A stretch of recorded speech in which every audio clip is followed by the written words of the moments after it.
फिल्मी entertainment present she-Hulk. ये इस सीरीज का चौथा एपिसोड है। इससे पहले वाले एपिसोड का अगर आप एक्सप्लेनेशन देखना चाहते हैं तो लिंक डिस्क्रिप्शन में है, आप वहां जाकर उन एपिसोड के एक्सप्लेनेशन को देख सकते हैं। तो चलिए एक्सप्लेनेशन की तरफ बढ़ते हैं। इस एपिसोड की शुरुआत में हम डॉनी ब्लेस नाम के एक मैजिशियन को देखते हैं जो कि अपना मैजिक शो कर रहा था और छोटी छोटी मैजिक ट्रिक दिखा रहा था। उसकी मैजिक ट्रिक देखकर वहाँ की ऑडियंस बोर हो रही थी। तभी वहाँ पर वो मैजिशियन उसकी अब तक की सबसे बेस्ट मैजिक ट्रिक दिखाने वाला था, जिस ट्रिक के लिए वो एक वॉलेंटियर मेडिसिन केन को बुलाता है। मेडिसिन वोडका पीकर नशे में थी। तभी वहाँ पर डॉनी ब्लेस कामाताज की एक जादुई अंगूठी पहनता है और वहाँ पर एक इंटर डायमेंशन पोर्टल खोल देता है और वहाँ पर गलती से मेडिसिन उस पोर्टल में चली जाती है। फिर यहाँ से ये सीन सीधा काठमांडू नेपाल में दिखाया जाता है, जहाँ पर हमें वोंग को दिखाया जाता है जो कि अपना फेवरेट कार्टून सीरियल देख रहा होता है। तभी वहाँ पर मेडिसिन टेलीपोर्ट होकर पहुंच जाती है। वहाँ पर वोंग उससे कहता है कि क्या तुम्हें किसी सर्पिले जादूगर ने इंटर डायमेंशनल ट्रेवल करवा दिया। वहाँ पर मेडिसिन वोंग को कहती है कि हाँ करवाया तो है, लेकिन मैं वहाँ से अपनी जान बचाते हुए आई हूँ। वोंग उससे पूछता है कि वहाँ पर क्या हुआ था। मेडिसिन ये कहती है कि वहाँ पर मुझे एक बकरे ने अपनी 6 खून की बूंदों के बदले जलते लावे के कुएं से बचाया, जिस पर वोंग काफी गुस्सा होता है और डॉनी ब्लेस पर लीगल एक्शन लेने का सोचता है। इसके बाद हमें वहाँ से अगले दिन का सीन दिखाया जाता है, जहाँ पर जेनिफर के पिता उसके बचाव के लिए सीसीटीवी कैमरा, कुछ पेपर स्प्रे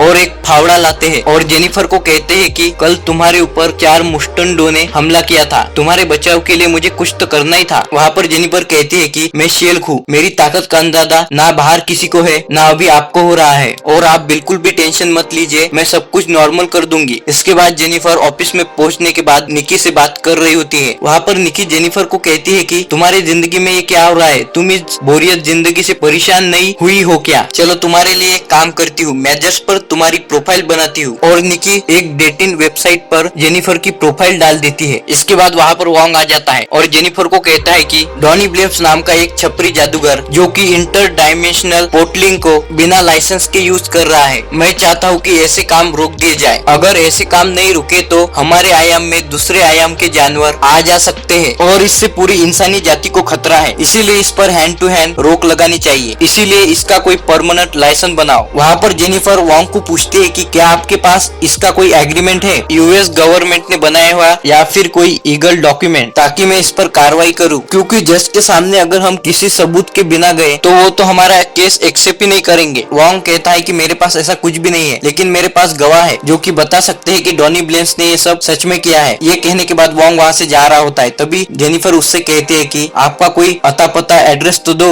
वहाँ पर वोंग जेनिफर को जादू से एक कार्ड देता है और कहता है कि इस पे कांटेक्ट करना। इसके बाद शाम को जेनिफर और निकी एक बार में बैठे होते हैं। वहाँ पर निकी जेनिफर का फोन लेकर काफी लोगों को राइट स्वाइप कर देती है डेटिंग के लिए, लेकिन वहाँ पर कोई भी जेनिफर को एक्सेप्ट नहीं कर रहा था। तब वहाँ पर निकी उससे कहती है कि क्यों ना तुम अपनी प्रोफाइल शी-हल्क के नाम से बनाओ, जिसके बाद देखना लड़के कैसे फटाफट तुम्हारे पास आते हैं। वहाँ पर जेनिफर का दिल ये सब करने के लिए करता है, लेकिन जेनिफर कुछ भी नहीं करती है। इसके बाद हमें डॉनी ब्लेस का ऑफिस दिखाया जाता है, जहाँ पर जेनिफर और वोंग भी आए होते हैं। वहाँ पर वो लोग उसे सीजन डिसेक्ट नोटिस देते हैं और उससे कहते हैं कि तुम अभी कोई भी मैजिक ट्रिक नहीं करोगे, क्योंकि इस वजह से इंसानी दुनिया पर खतरा बढ़ सकता है। वहाँ पर डॉनी ब्लेस उन लोगों को कहता है कि इस बात के लिए मैं तुम्हें कोर्ट में घसीट सकता हूँ। वहाँ पर जेनिफर कहती है कि ठीक है, तुम्हारी मुलाकात मुझसे कोर्ट में ही होगी। इसके बाद हमें जेनिफर एक होटल में दिखाई जाती है। वो वहाँ पर डेटिंग के लिए आई थी, लेकिन वहाँ पर उसे बहुत सारे लड़के बात करने के लिए आते हैं, लेकिन उन लोगों में से एक भी उसे पसंद नहीं आता है। इसके अगले दिन उस केस की सुनवाई होती है, जहाँ पर उस केस के लिए गवाहों को बुलाया जाता है। वहाँ पर जज साहिबा कहती है कि अगर आपके पास इस केस के लिए कोई गवाह या सबूत नहीं है तो हम ये केस यहाँ पर ही डिसमिस कर देंगे। इसके बाद वोंग वहाँ पर पोर्टल खोल के मेडिसिन को बुला लेता है। वहाँ पर मेडिसिन जज को बताती है कि हाँ, इसी ने मुझे जादू से कहीं भेजा था, लेकिन मैं उस जगह का जिक्र नहीं करना चाहती क्योंकि मैंने वहाँ पर किसी के साथ एक सीक्रेट डील की थी, इसलिए मैं आपको ये सब बता नहीं सकती। यहाँ पर जज साहिबा को कुछ भी समझ में नहीं आता है, इसलिए जज इस केस को अगले हफ्ते की डेट दे देते हैं। जेनिफर को उसके घर में दिखाया जाता है, जहाँ पर वो काफी बोर हो रही थी। उसके मोबाइल पर एक भी नोटिफिकेशन नहीं आ रही थी, इसलिए वहाँ पर जेनिफर अपनी प्रोफाइल को जेनिफर से बदलकर शी-हल्क बना देती है। ऐसा करते ही उसे धड़ाधड़ मैचेस की लाइन लग जाती है। इसके बाद हमें डॉनी ब्लेस का मैजिक शो दिखाया जाता है, जहाँ पर वो एक वॉलंटियर को उसी तरह पोर्टल की मदद से गायब करने वाला था। वहाँ पर वो वॉलंटियर लेडी उसे मना कर देती है और उसे कहती है कि तुमने लास्ट मैजिक शो में मेरी दोस्त केला को अलबेला कर दिया था, इसलिए मैं इस तुम्हारी ट्रिक में नहीं आने वाली। इसके बाद वहाँ पर डॉनी ब्लेम्स सामने की जगह बीच में उस पोर्टल को खोल देता है। तभी वहाँ पर धधकते लावे के दुनिया से एक कबूतर आता है और उस लड़की के हाथ पे एक अंडा दे देता है। जब वो अंडा फूट रहा होता है तो उसके अंदर से एक क्रीचर निकलता है। सब लोग उसे देखकर हैरान हो जाते हैं। वहाँ पर डॉनी एक बड़ा सा पोर्टल खोलकर उसे वापस से अंदर भेजने की कोशिश कर रहा होता है, लेकिन ऐसा करते समय वहाँ पर उसी क्रीचर की तरह बहुत सारे और भी क्रीचर आ जाते हैं और डॉनी ब्लेस के मैजिक शो में तबाही मचाना शुरू कर देते हैं। डॉनी ब्लेस के पास वोंग से मदद लेने के सिवाय कोई और रास्ता ही नहीं था, इसलिए वहाँ पर वोंग आ जाता है और उन क्रीचर के साथ फाइट करता है। इसके बाद हमें शेर दिखाई जाती है जो कि अपने डेट पर पहुंची थी। वहाँ पर बहुत सारे लड़के उसके साथ डेट के लिए आए होते हैं। उसमें से कुछ लोग ऐसा भी कहते हैं कि मैंने 600 किलो की डेड लिफ्ट उठाई है, तुमने कितने किलो की उठाई है? वहाँ पर शेल कहती है आराम से मैं 1-2 टन की उठा लेती हूँ। फाइनली उसे एक ऐसा बंदा मिलता है जो कि डॉक्टर होता है। जेनिफर उसे उसके घर ले जाती है। उन बेचारों को वहाँ पर कार्यक्रम शुरू होने से पहले ही वोंग आ जाता है और कहता है कि जेनिफर मुझे तुम्हारी जरूरत है और तुम मेरे साथ चलो। इसके बाद जेनिफर वोंग के साथ वहाँ पर चली जाती है जहाँ पर वो क्रीचर्स होते हैं। वहाँ पहुँचने के बाद शेल वोंग को कहती है कि मुझे करना क्या है। वोंग उसे कहता है मैं एक और डायमेंशन खोलने वाला हूँ, तुम्हें बस इन क्रीचर्स को उस डायमेंशन में पटकना है। लेकिन वहाँ पर उन क्रीचर्स को मारने की वजह से उन लोगों का साइज और बड़ा हो जाता है। वहाँ पर वोंग एक मैजिकल रस्सी बनाता है और एक एक को पकड़कर उस दूसरे डायमेंशन के पोर्टल में भेज देता है। साथ ही वहाँ पर वो पोर्टल बंद कर देता है। इसके बाद जेनिफर वापस से अपने डेट पर आ जाती है। इसके बाद अगले सुबह जब वो डॉक्टर जेनिफर को देखता है, वहाँ पर वो डॉक्टर सोचता है कि ये कौन है और वो वहाँ से जाने के लिए सोचता है क्योंकि उसे तो सिर्फ शेल की पसंद आई थी। वहाँ पर जेनिफर को उसके जाने के बाद ऐसा लगता है कि मेरा शेल की बनना ठीक है, लेकिन तभी वहाँ पर उसके दरवाजे पर एक बंदा नोटिस देने के लिए आता है जहाँ पर उसे टाकियाने की तरफ से एक लीगल नोटिस मिलता है। उस नोटिस में लिखा होता है कि शियल नाम को उसने पहले ही ट्रेडमार्क करवा लिया था, इसी वजह से जेनिफर वॉल्टर पर अब केस होगा। इसके बाद यहाँ पर ये एपिसोड खत्म हो जाता है और हमें एक मिड क्रेडिट सीन दिखाया जाता है जिसके अंदर मेडिसिन वोंग के पास बैठी होती है और वोंगस वांगस कह रही होती है। वो दोनों वहाँ पर काफी सारी ड्रिंक्स की बातें कर रहे होते हैं और यहाँ पर ये मिड क्रेडिट सीन भी खत्म हो जाता है। आपको ये वीडियो कैसा लगा आप हमें कमेंट में बता सकते हैं। साथ ही वीडियो को लाइक और चैनल को सब्सक्राइब कीजिए।